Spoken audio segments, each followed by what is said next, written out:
Assalamualaikum warahmatullahi wabarakatuh.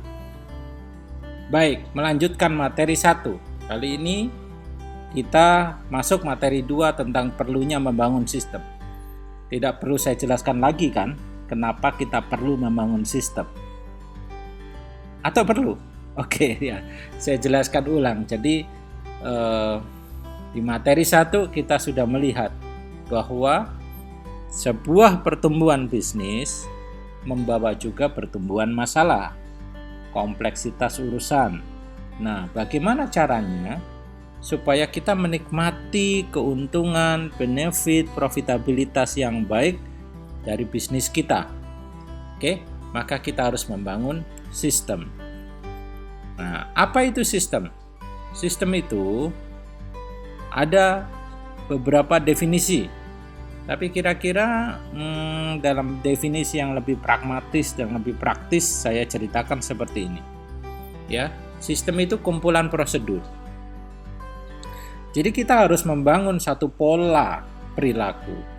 Ya, kita harus membangun satu pola kebiasaan di mana bisnis itu kemudian menjadi tertata, menjadi rapi, teratur gitu ya.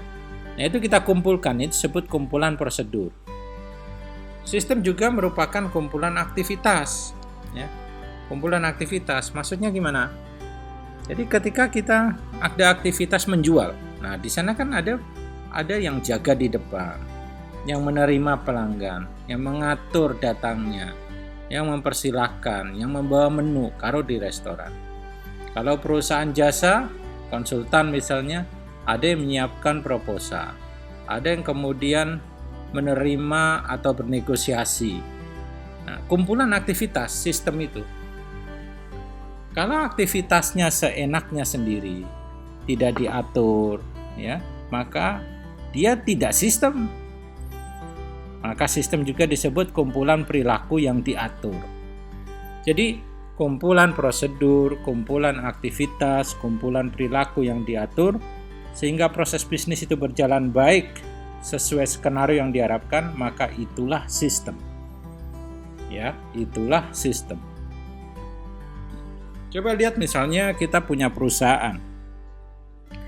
Terus setiap minggu kita belanja bahan baku. Kalau tanpa sistem, maka suka-suka yang belanja. Caranya, kemananya, suppliernya mana, suka-suka yang belanja. Nah, itu bukan sistem. Tidak ada perilaku yang diatur, yang standardized, ya. Aktivitas yang kemudian membentuk skenario yang diharapkan. Akibatnya nanti, banyak hal yang tidak diinginkan akan terjadi. Nah, ini tentang sistem. Nah, kemudian mulai dari mana? Kalau kita mau membangun sistem, mulai dari mana? Mulai dari sini. Kita harus pahami proses bisnis. Proses bisnis secara keseluruhan itu kira-kira dapat digambarkan dari gambar ini. Jadi ada input, ada proses, ada output. Oke.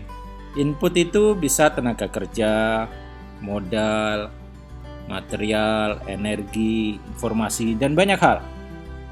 Terjadi proses, ya. Ada pabrik, kalau jasa berarti yang intangible, tidak terlihat. Ya, kemudian jadilah produk. Nah, selain produk, ada limbah. Nah, keseluruhan ini dipengaruhi oleh perkembangan teknologi, ekonomi, politik, sosial budaya. Oke. Nah, jadi untuk bisa membuat sistem dengan baik, mindset input, proses, output ini kita bangun. Ya. Nah, setiap kotak ini, input di sini, proses di sini, output di sini. Kita tanya, sudahkah tertata? Sudahkah ada perilaku kumpulan prosedur? Sudahkah ada kumpulan aktivitas sehingga membuat semua skenario yang kita jalankan berjalan sesuai harapan? Sudahkah rekrutmen di sini berjalan sesuai harapan? Sudahkah proses produksi berjalan sesuai harapan? Sudahkah penjualan kemudian sesuai harapan? Nah, Kemudian kita bangun di sini, kita identifikasi masing-masing. Nah, dari situlah kita mengidentifikasi kumpulan-kumpulan prosedur mana yang perlu kita atur, yang perlu kita tata. Perusahaan A mungkin mengidentifikasi ada 10 kumpulan prosedur yang perlu ditata. Perusahaan B mungkin 50. Perusahaan C mungkin beda lagi. Jadi emang ini nggak bisa mencontek. Kembali ke kita membaca potret dari tahapan bisnis ini. Oke. Nah, itu tentang sistem dan mulai dari mananya. Setelah ini kita akan masuk materi 3. Ya, kita akan masuk materi 3 melanjutkan mulai dari mana tadi. Oke.